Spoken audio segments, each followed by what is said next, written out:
All right, welcome back. I hope you're having an awesome time so far. Our next panel is titled Subscribing to Sustainability, Tech's Role in Achieving Environmental Goals. Please join me in welcoming our panelists to the virtual stage. And I'll hand it over to Kelly, our moderator. Thanks, Patricia. Hi, I'm Kelly Soljacich. I'm a Senior Vice President in Asset Management and Head of PropTech for LaSalle Investment Management, a leading global investment management firm. We are here today to talk about sustainability and tech's role in achieving the environmental goals for our companies. With sustainability finally coming into the limelight over the past year, organizations everywhere are scrambling to play their role in establishing a more sustainable planet. Real estate is definitely no exception. With technology's ability to play an integral part in multifamily's success and sustainability, we'll discuss all of the innovations you should be aware of and how best to execute them. I'm going to give it off to my panelists here and let them introduce themselves to you. How about Joe, we start with you? I'll be happy to. Thank you. Thanks, Kelly. I'm Joe Coyle. I'm the president of Michael's Student Living and our multifamily division. We own and operate around 60,000 units around the country among affordable, workforce housing, luxury, and student and military housing. Thanks. Erin? Hello, I'm Erin Hatcher. I'm Vice President of Sustainability at AMLI Residential. I have a unique role at AMLI that gets to focus on sustainability for both development and construction, as well as our existing assets. I also do a fair amount of ESG reporting for our investors. So excited to share some perspective today. Thank you. Thanks, Erin. How about Jason? You go next. Yeah, hello, Jason McIntyre here. I'm at USAA Real Estate based out of San Antonio, Texas, and I'm the sustainability director. We have a diversified portfolio of about currently 25 billion in assets under management, a product of office, multifamily, retail, industrial, and hotel assets. And today, excited to talk about sustainability as it relates to multifamily and PropTech. Thanks, Jason. Okay, so our first question on our panel is a fairly easy one. How are you finding residents making decisions on where they will live based on the sustainability of your properties? Erin, do you want to take this one first? Sure. So we've largely been listening to a lot of anecdotal evidence for a long time from the managers at our apartment communities, but we've actually just been asking this question directly to all of our residents through an annual survey. And so we actually found that 47% of the respondents said that green features do factor in their decision to lease with us. While I think in the sustainability world, we'd probably prefer for that would be a higher number. I actually think that's a huge signal that people are taking that into consideration. But of course, location, cost, all of these other factors weigh into that. But it's certainly something that we're hearing about more and more every year from our residents. Agreed. I feel like we're seeing a lot more movement there. Jason, how about you? Yeah, so I think what we're seeing as far as making decisions on sustainability matters, that there are certainly instances where you are a primary candidate or perhaps excluded if you don't have certain sustainability, infrastructure. I think the most binary one would be, EV chargers, which I'm sure we're going to talk about today, but, that could be a non-starter. But for the most part, our decision-making is, on sustainability matters is kind of more on the abstract. There are considerations being taken into place. I think for the most part, our properties are in markets where these are young professionals. And so they've been renting property or apartments for a long time. They have a general sense of what utilities should cost or could cost. And so that's often a question during the tour is, average monthly utility costs, things like that. But ultimately, we're not seeing residents pay more for sustainability features or make a decision based on sustainability. So I guess if I were to summarize that, it's not we're not seeing a green premium, but we may be seeing a brown discount if we don't meet their requirement. That's a pretty fair answer. I think I'll just add to that. Erin's 47%. I'll bet you a large majority of those folks are under 35 years old. So you may have a bunch of people over the age of 35 that aren't as interested in green because they just haven't been exposed to it for most of their lives as the younger folks have. We find our student housing, 70 to 80% of the students are way more interested in having sustainability as part of the process. And as we get to the next gen and the next gen, I think you're going to find that it only grows more and more. So you can't not be dealing with sustainability, and probably more importantly today is resiliency. That's probably the newer word, and that's the one we're dealing with the most. But I think I find they're very interested. Yeah, I agree. I think demographics definitely play a large role there. Yeah. And urban versus suburban, I think you see a lot there as well. Mm-hmm. Okay, for our second question, what sustainability requirements are you getting from your shareholders and stakeholders? And what challenges are you running into in order to provide those requirements, and how are you overcoming them? How about Jason? Do you want to take this one first? Yeah, absolutely. As a investment advisor, we do deal with a lot of our investor clients and stakeholders engaging around ESG, environmental, social, and governance. They're taking a more, I guess, broader, holistic approach at looking at this from an indicator of risk management on their investment assets. So I think we're very well versed in communicating the environmental or sustainability component. S&G, the social and governance, are also, closely tied to that. And, I think over the last year, there's just a really good example of how strong ESG funds and portfolios have performed or fared some of the challenges of the pandemic better than others. And so it continues to signal, I think, just a competent fiduciary and manager as we, engage with that. I'd say a lot of our European investors have always been asking about it, but there's much more granular discussions about the portfolio, but also each individual asset's performance. So that's a big part. And then, I guess the other part would be, we have a lot of cities and even states like California and Colorado coming online that are having mandatory benchmarking. And so that's a stakeholder group, your communities and municipalities where you operate.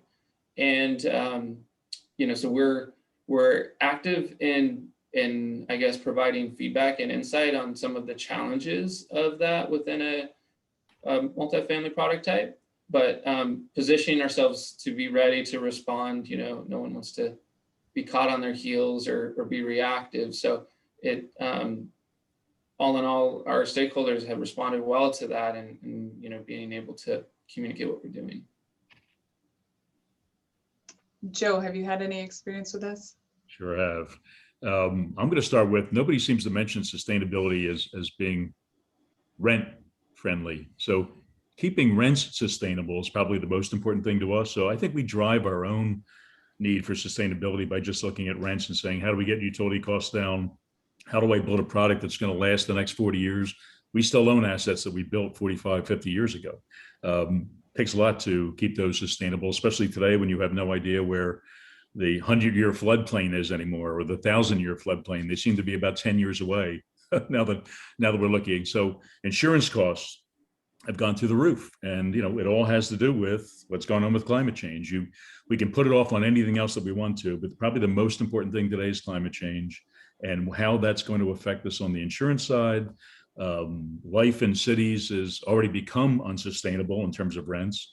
People are starting to move out as a result of the pandemic. Don't know how much more of that is going to happen versus people moving back in, because we're already starting to see those rents come back. But we have to make living in apartments more sustainable. And I think that's what's driving us. It's not really our lenders. It's not our investors. We're a mission-based company. We're the largest affordable developer in the country. And, I'm trying to build affordable student, military, and residential. That's our goal. So that's what's driving us. And, putting electric car space into each of our units is important. Cutting down the parking in cities has become important. It's we're putting in way too much parking compared to what we need today in most markets, and we're teaching cities that they don't need it anymore, so we need to get rid of it. And I know we're going to talk about electric cars here soon and self-driving cars, so I'll wait. Hey, Erin, do you have a take with AMLI? Yeah, it's certainly what Jason said. We experience that too. Our investors is probably one of our biggest drivers for sustainability, and certainly have the most demands as far as data requests and kind of proving that we're making progress on some of the sustainability commitments we have.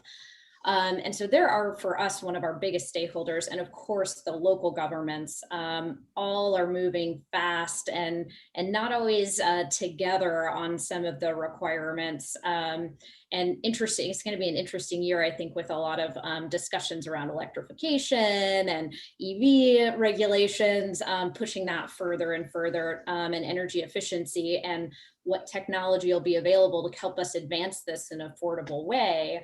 But the only other thing I wanted to add from like a stakeholder perspective is it's interesting that our residents aren't always aligned with some of our other stakeholder groups and what they want. So for me, an example that I have is recycling.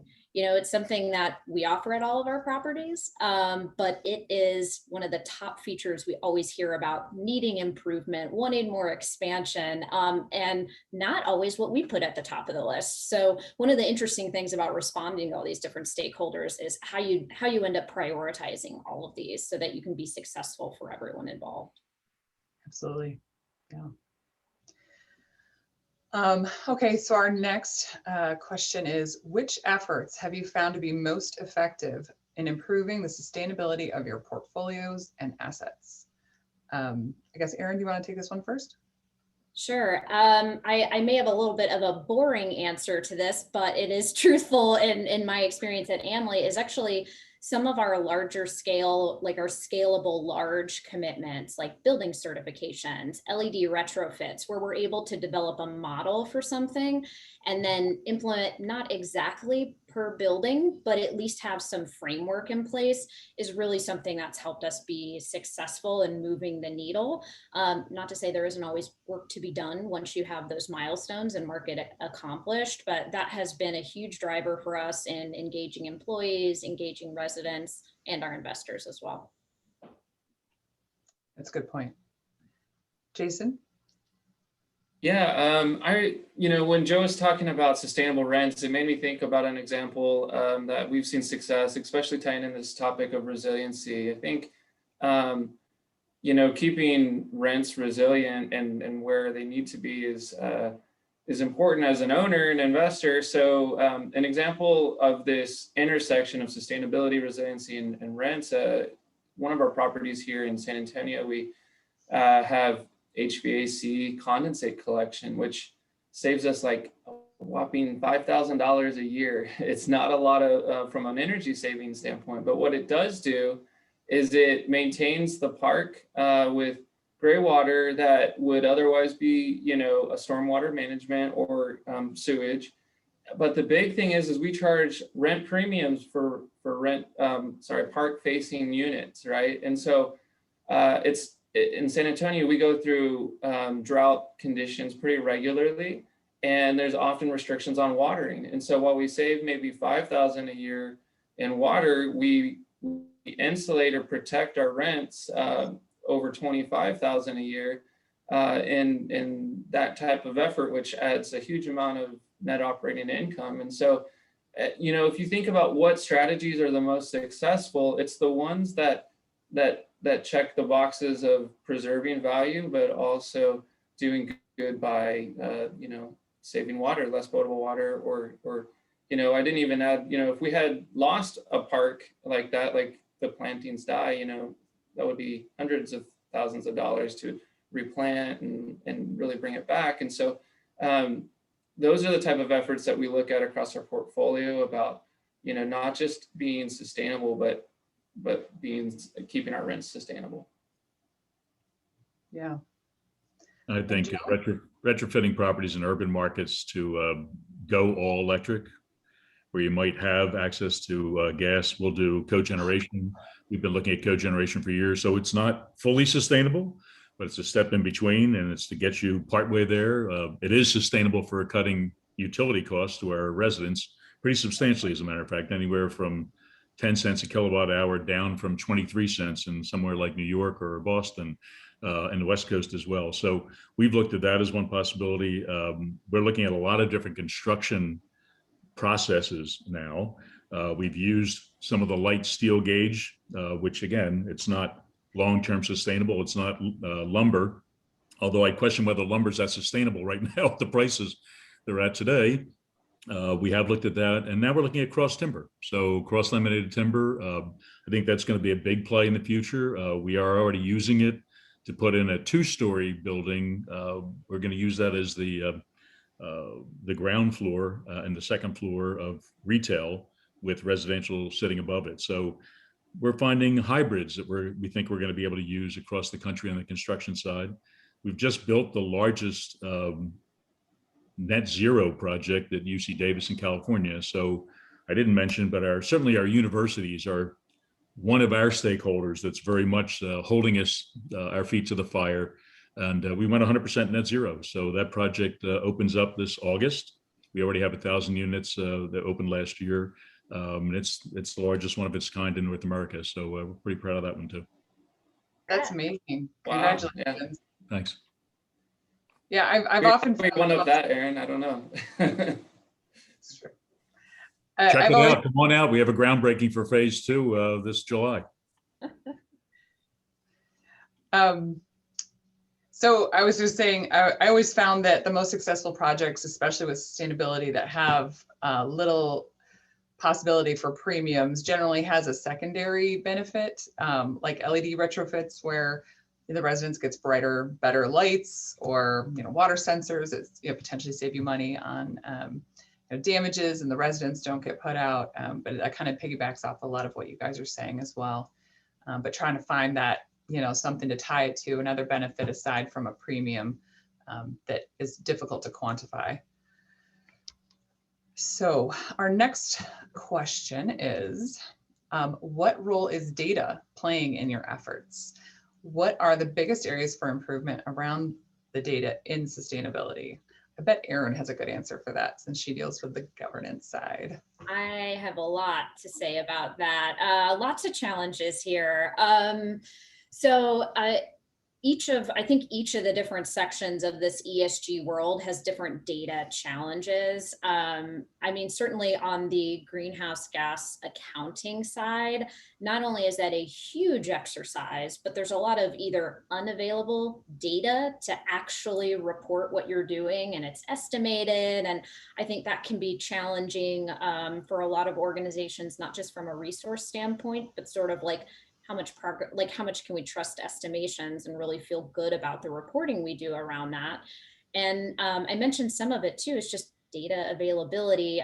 We still are in certain parts of the country where even basic utility information is not available to us. So that continues to be a barrier in certain markets for us. But I think from the collection side, it's like managing all of the different scopes of greenhouse gas emissions. A lot of that information just isn't being tracked in one central location. So the gathering piece of it has just been so huge for us, and something we're still wrapping our head around and figuring out how to do in an effective, efficient way.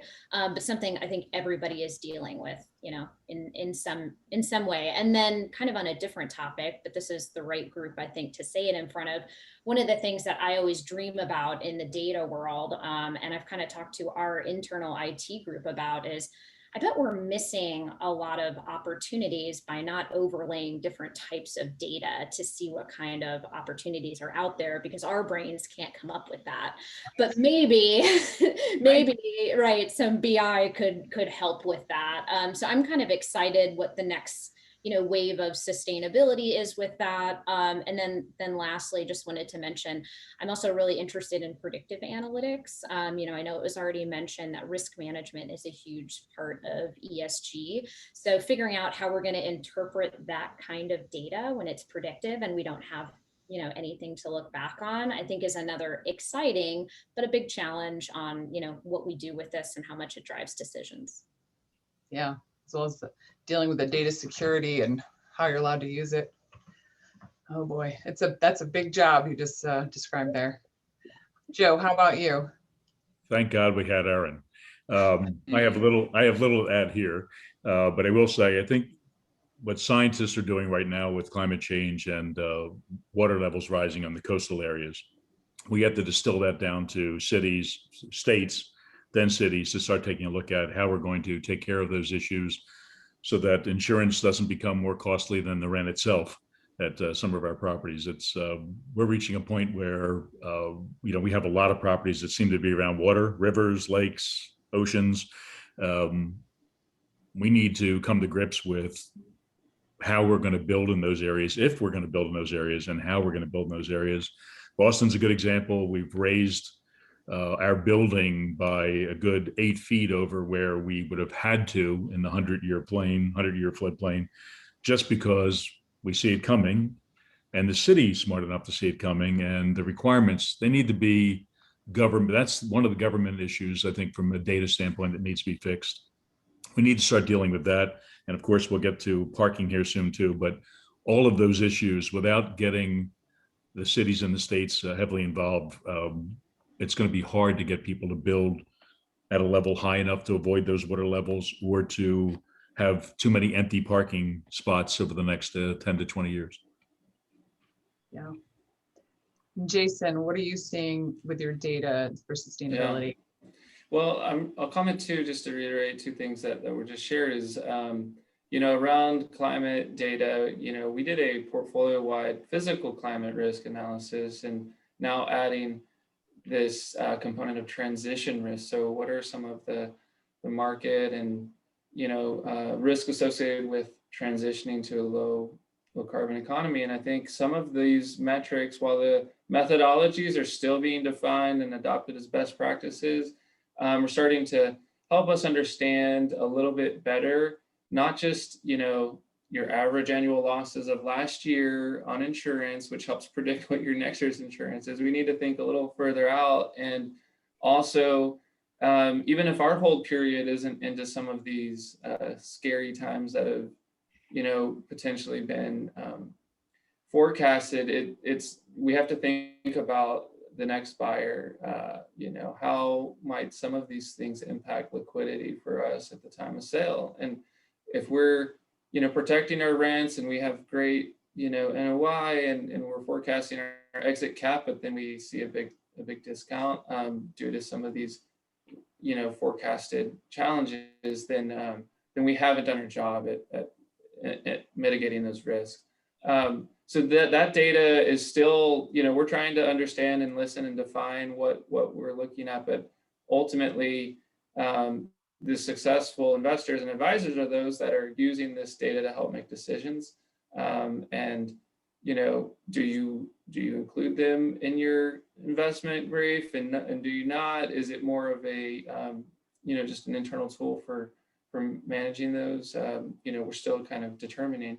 One other thing that, Erin mentioned was around the data is we kind of think about this, data capture in two ways from our actual asset data. It's the right or authority to access the data. So do we have leases? Do the utilities have clauses to get whole building data? Do we have joint venture agreements that allow us to ask some of our partners? We use third-party property management and oftentimes operating partners. So while they typically will, assist in getting us information, our partners don't necessarily have the, the preparations to disclose everything we're asking.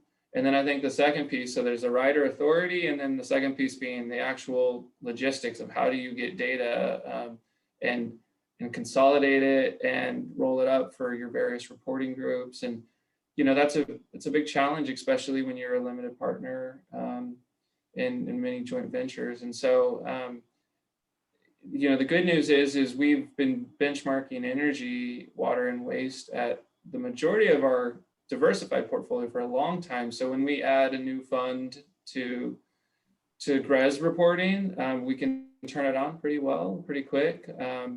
We had a multifamily specific fund last year that, its first year reporting did very well, and we got great kudos from our investors. And so it is a repeatable process, but it is challenging, especially, as you look at your ownership structures. I thought of a good analogy to the needs here for data. If you take organic versus pesticides for food, I don't think any of us have an idea yet what the cost is of eating foods with pesticides versus not eating foods, not down to a dollar number. That's the same kind of issue that we have here on sustainability. It's a lot of different information that we need to distill down. Right now, we're looking for premiums, for green premiums, as we say, to make up for the additional cost. Organic food's pretty much in the same place. They're spending less money on pesticides, but they have more spoilage, and they're expecting us to pay more money for it. And very few of us really know what the cost is of not eating organically. Most of us feel like it's a better idea, so we're doing it. And I hope we get the same place on the sustainability and resiliency side. Thanks, Joe. That's actually a good segue to the next question, costs. So how are your sustainable measures impacting costs in both development and in operations of existing assets? Mind if I go first? No, I don't mind. Good. I will tell you on the construction side and on the operation side, we're looking to make it less costly to be sustainable than it is to be unsustainable. So we're looking very hard at the cost of lumber. We're looking very hard at utility costs. That's why we went cogen on some projects. If I can reduce your cost by doing something smart, how much better is that for us? So we focused a lot more of our time on those issues where we can clearly see the differences until you tech folks tell us how to do more. But there are the things that we focused on the most. So we've looked at costs and we've tried to get more sustainable things to cost less. And we found some. I mean, the cross timbers, some of those things actually today, again, with lumber being where it is, maybe not. But generally speaking, we found ways to cut our costs with more sustainable products and especially cut our utility costs. What about tech? Are you guys using any sort of tech in your development for sustainability? So if you're talking about smart buildings, et cetera, of course. I mean, we're in the student housing business. We're at the front end of all of that. So yes, we are. We can go to one computer and turn down all the ACs, turn up the heat, do whatever we need to do in a building while the students are gone, and they're gone a good 4 months of the year. So it's an important piece of equipment for us. Being able to open and shut windows on our own, something of import. So we're doing that and we're testing it. Again, it's not necessarily cheaper, but students will pay to be cool, essentially. So we get that benefit. It's not a green benefit, it's just a cool benefit. Erin, what about you guys on your developments and existing assets? Sure. I struggled a little bit in the right way to respond to this because admittedly, I've been a bit segmented the way I've thought about some of our sustainability initiatives. And for us, one of the things that we commit to on new developments is we build to LEED Silver certification or higher, which in some markets is close, or in some cases even code exceeds, that. And then in other cases, it's a bigger lift. So that cost impact is kind of dependable is what we've seen across those locations. But we are actually running an internal analysis with our construction team right now to try to narrow that in so we can get a more comfortable with a percentage we can talk about. I think in the past, we always thought about it as at least like a 3% increase. But again, that kind of depends. It could be less or more depending on the market. And it's actually a little harder, I think, on our existing assets to kind of accommodate a lot of added costs for sustainability features. So we're often having to push those into doing bigger initiatives rather than kind of cashing in on smaller ones, just because property budgets, can be so be, tighter budgets to manage.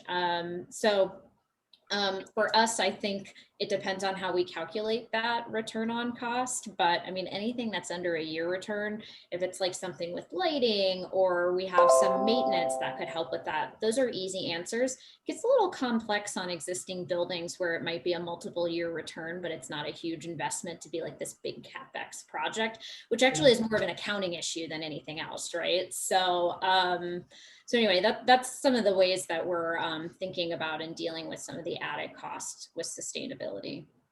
And what about tech on your properties? Are you doing solar or water sensors or smart home?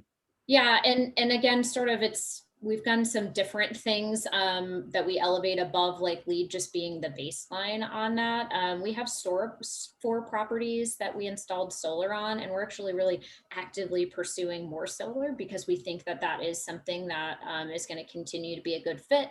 We'd love to figure out battery storage on our properties too, because we feel like that is in addition to the resilience benefits, there's some interesting interactions with the utility grid where you kind of do these like virtual, off-site resilience for the grid, which we'd love to see in a place like Texas right now. But that's future looking, not backwards. So still kind of exploring that. And then of course, like on the mechanical side, for our high-rise buildings, putting in some of the sensors like Joe was talking about to help with the controls. That's sort of thought about not just from an energy efficiency standpoint, but also for indoor air quality and resident comfort as well. Right. And Jason, what about you? Yeah, I think our cost investments on sustainability and multifamily are fairly limited. I mean, we're looking primarily at a business case return on investment for the most part.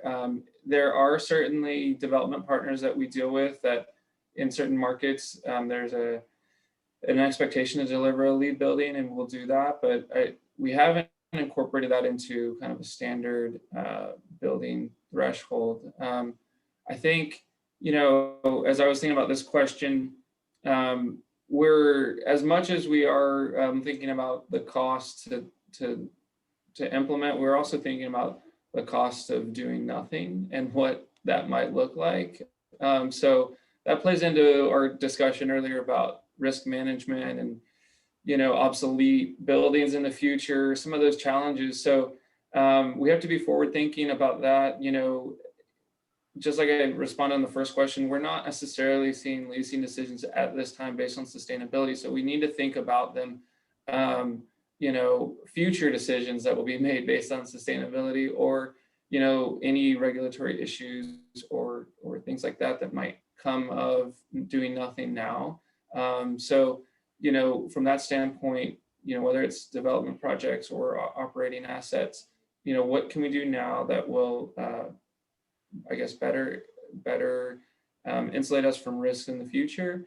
And then from a solar and battery storage standpoint, we have done those, and we've typically done them though more from a value creation standpoint. We'll lease a roof and host solar and capture the rent. And for battery storage, we've done that in California primarily for demand charges. So it's in San Jose, we have a property that we have a battery storage solution that uses AI, it deploys the batteries during peak periods, and we see demand charge reductions. It's actually an interesting setup because we don't own those batteries, we lease them with a guaranteed savings model that, our demand charges will reduce in excess of what we pay. So it's not a huge material number. I think we save net like $10,000 a year on demand charges, but it adds to the cool factor. Like Joe said, I mean, we have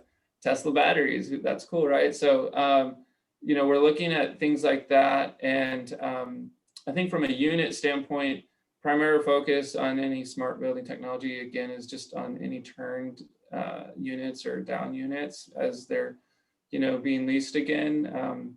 That's obviously when those meters turn over to the landlord. So, your carpet cleaning person comes and then they leave all the windows open with the AC at 70 or 65.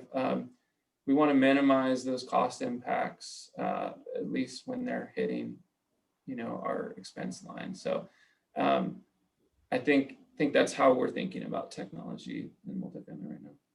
Yeah. And I think with the COVID pandemic, the renters that will come back to the urban environment will actually be a bit more informed than they probably were before the pandemic. They're more concerned about air quality, and they're looking into the health and wellness certifications, and all of a sudden that starts getting rolled into the filters and the MERV filters and the rest of the cleanliness of the building. All of a sudden they're asking those questions, and it kind of rolls into the solar and energy efficiency. I think we'll see an uptick in people really becoming more and more interested in it, and potentially, then, as years roll, people will start to, may be willing to pay a little bit of a premium. So the next question is a pet project of my own. So what role will electric vehicles play in the development of new buildings, and how are you preparing for their entrance into the existing assets? Joe, do you want to take this one first? Hell yeah. So we've taken up Envoy and Zip cars pretty regularly around the country. In new locations, I'm using especially Envoy to go into a city and say, for every one of these spaces I make available, I want you to give up 10 parking spaces in our lots. That saves quite a bit of money, especially in urban markets where it could be $35,000 to $45,000 a parking space just to build it. So that's what we've done for the most part. Probably one of the most exciting parts of our future is going to be not having anywhere near as much traffic in our urban markets. I'm actually looking forward to it. As much as I like to drive fast, I really hate traffic. So that's the more important thing to me. So very much we've been focused on it for years. We are designing our parking garages now that they could be reused for something else as time goes by in the first and second floor, whether that's to be retail and or residential. We're certainly making chases available so that we can run utilities through those two floors. They're probably the main things we're doing. And how many EV charging stations are you planning at your properties? So anywhere from 2 to 10, depending on the size. I'd say it's probably 1 per 100 maybe is what we're looking at. But I'd love to do more. So on newer properties, we are doing more. In the urban markets, I'll do 1 per 50. Okay. Yep. And the number of electronic vehicles on the road are going to go up exponentially over the next couple of years. So it's an interesting question for developers. Automated driving is going to be the more important issue, though, right? I'd like it. Yeah. Erin, what about you? Yeah, I think or at least what I'd like to focus on is just thinking about the infrastructure we provide, on our new developments. Of course, we're installing stations, but we can respond to that much more quickly and much more cost effectively than if we don't have enough electrical capacity, or we aren't like running some of that infrastructure to be able to put these stations in different places. And not directly answering your question on this, but also wanted to mention, another thing we're thinking about on both development and existing assets is we've typically done the approach of one stall has one station. Not every multifamily group does that. Some create community stations that can be shared. And I think we're really starting to come around to the idea of potentially having both, because there are some people who want their exclusive space and, are willing to, pay for that. And then there's others that just want the option, or maybe if they have visitors, they want to have the option. But like I said, we've kind of generally done one in a stall or a dual station for 2. And we're also seeing that if we weren't doing this on our own, cities are either pushing us to provide those or add that additional infrastructure. It feels good that we were kind of already aligned on that, because it is a pretty significant added cost, at least in places where we have a higher parking requirements. It's super easy if we're like in a really urban location, right, where we only have a few spaces, if we have any. But that's a little bit more challenging. And then As far as our existing assets, we've largely done it kind of on demand. And this year we're pivoting from that strategy altogether. And we are working on just analyzing how many we have in each market, how many are being leased, how frequent. And we're actually going to do a little bit more of a top-down approach with an EV strategy. And we're working on that right now, just because of what you said, Kelly. There's so many more EVs coming. We don't want to be caught off guard for that. And we already feel like, by doing that exercise today, it feels like you're behind, right? So, yes. It takes a while to get that in. That's right. And do you guys see, I know there's the optionality of having that be a profit center and making money off of the charging. Are you guys utilizing that to make, to pay back the costs or to make a profit, or just charging people what they No, yeah, we haven't been doing that. I mean, our typical structure has been like you pay to lease the spot and then there's a small additional fee for electric. We are seeing though some utilities who have incentive programs are now saying you can't charge for utilities if someone, which I have a little bit of a problem with. I think that is a good idea in theory, but we don't pay for people's gas in cars, right? We don't pay for electric in people's cars. So I think that's just like a miss that will get worked through. But, being aware of that as you're adding these regulations are different in different places for what you can charge for and what you can't. And then there's some great software to help with that too, if you go the smart station route. But I'm telling you, like, you don't know that, Kelly. I know you said this is one of your pet projects. So it's great. There's so much education. Yeah, that I think that there's a lot more interesting opportunities now for kind of managing that energy demand, so you can add more stations. A lot more to coordinate, but I think there's a lot of interesting things out there that we're exploring and looking to add very soon. Yeah. And Jason, what about you and your portfolio? Yeah, maybe just a few small things to add. I mean, we do have some properties in cities that have very, I guess, forward-leaning approaches on this. Like in Santa Monica, we have an asset that is requiring, like, I think it's 100%. It's just the limited parking, being in Santa Monica. There's probably, I actually don't know the count of stalls, but it's obviously not, every resident has a stall, but it is 100%. I think when you think about the profit center, of course, that's what I'm thinking in my mind. And I was talking to the asset management team, and I think they're just thinking, how do we limit the damage that will be done? They're not trying to make money, but if there's enough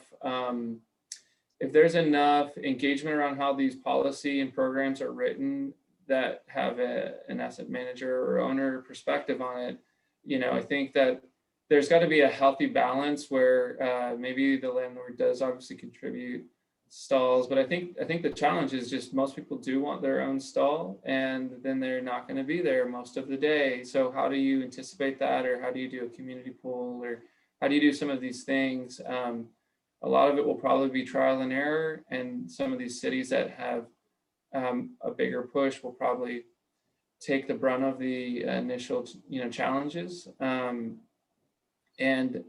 like Erin said, a big concern is really just capacity. Do our buildings really have the ability to deliver that much power for charging?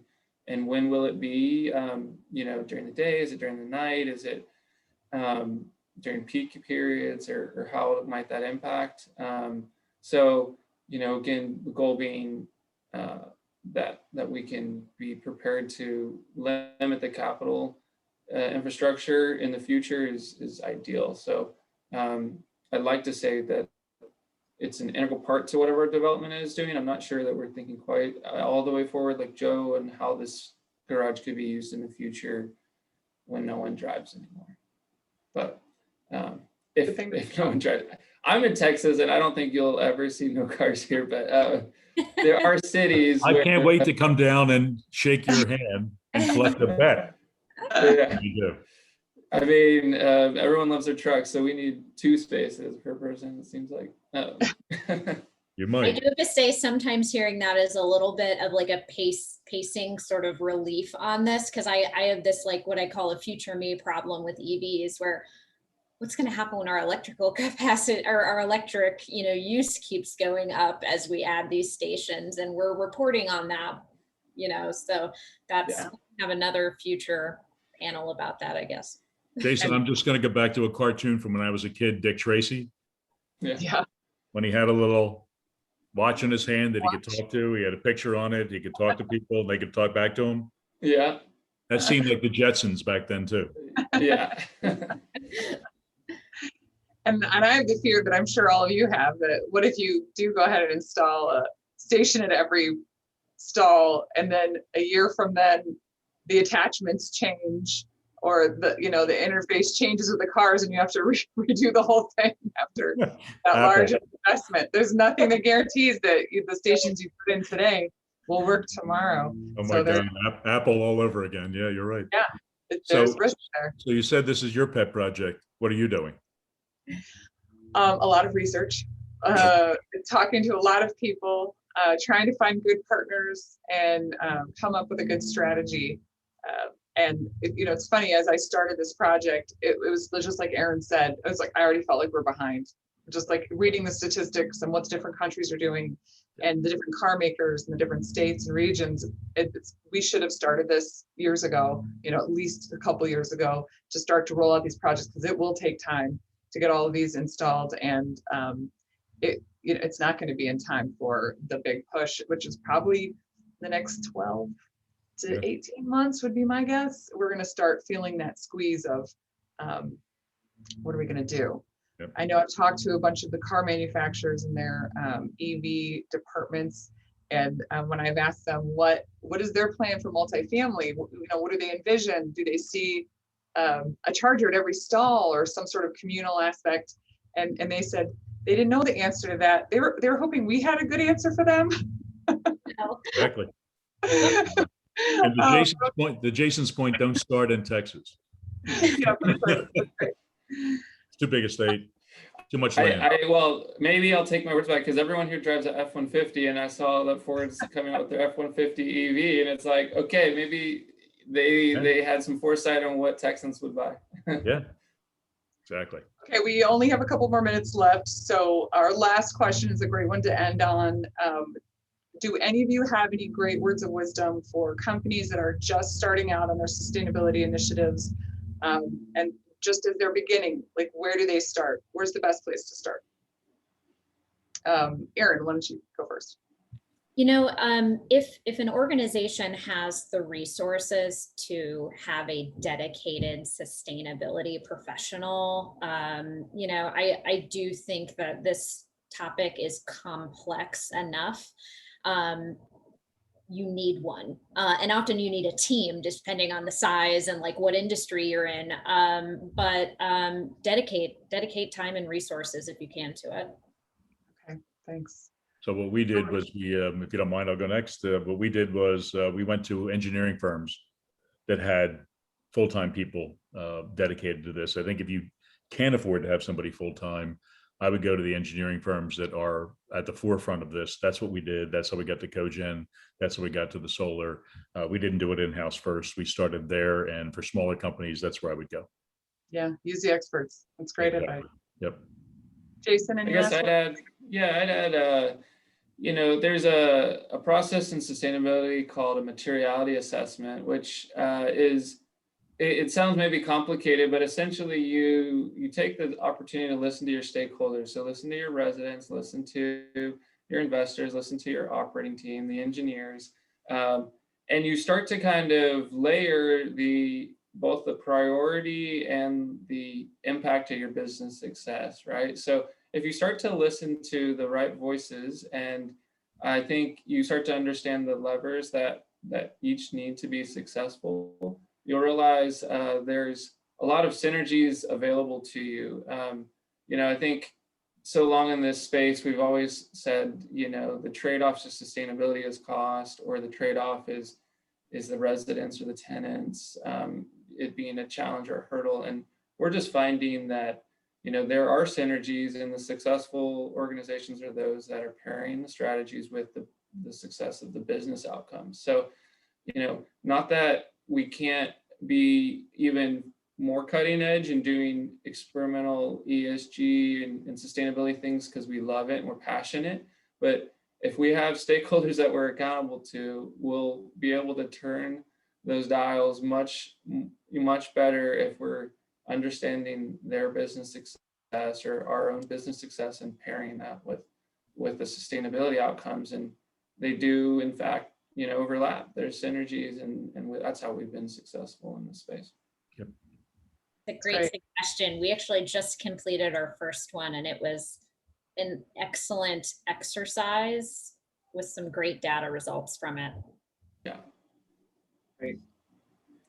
Well, thank you guys. I really appreciate you coming to this panel and chatting with me. I know we all would like to leave our places of work better than when we started and make a difference in the world through sustainability. It's been so interesting talking to you guys, and thank you again. Kelly, thanks for the time. Thank you, Erin. Absolutely. Thank you, Jason. Enjoyed it. Yeah. And thank you, RETCON. Wow, thank you all. That was an amazing conversation. And I know this virtual audience is giving you a huge virtual round of applause. Thank you so much for sharing with us today. We really appreciate it. Thank you. All right, for the audience, it's time for you to make your way to your next session. Along the way, make sure you accept your connection request and take some time to check out our amazing exhibits. Thanks so much, and we'll see you around. Thank you. Thanks, Rika.